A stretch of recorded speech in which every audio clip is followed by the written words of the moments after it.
Sa kaugnay na balita, ililibing na ngayong araw ang mga biktima ng Bulacan Massacre. Nagbabalik si Jervis Manahan. Jervis?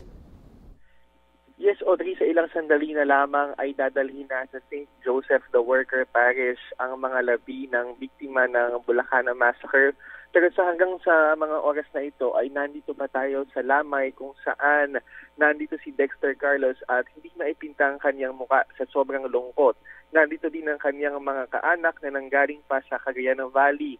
Ang 5 ay nasawi matapos pagsasaksakin ng isang kinilalang si Carmelino Ibanez noong 1 linggo sa kanilang bahay.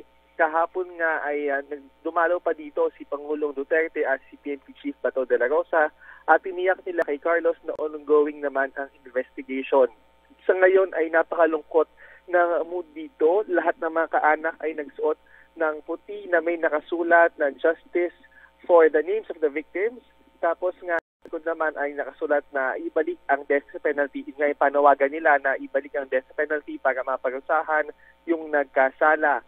Nandito din ang ilang miyembro ng VACC at inaasahan na maya-maya ay dadating din yung mga pulis na nag-iimbestiga doon sa kaso. Pagkatapos ng isang misa sa St. Joseph the Worker Parish ay dadalhin naman ang mga labi sa Citrus Cemetery sa Sapang Palay para doon na nga tuluyang ihimlay. Pero ngayon nga ihimlay pero umaasa naman ang pamilya Carlos na hindi dito matatapos yung paghanap ng hustisya sa mga biktima. Yan muna ang latest mula dito sa San Jose del Monte, Bulacan. Balik muna sa iyo, Audrey.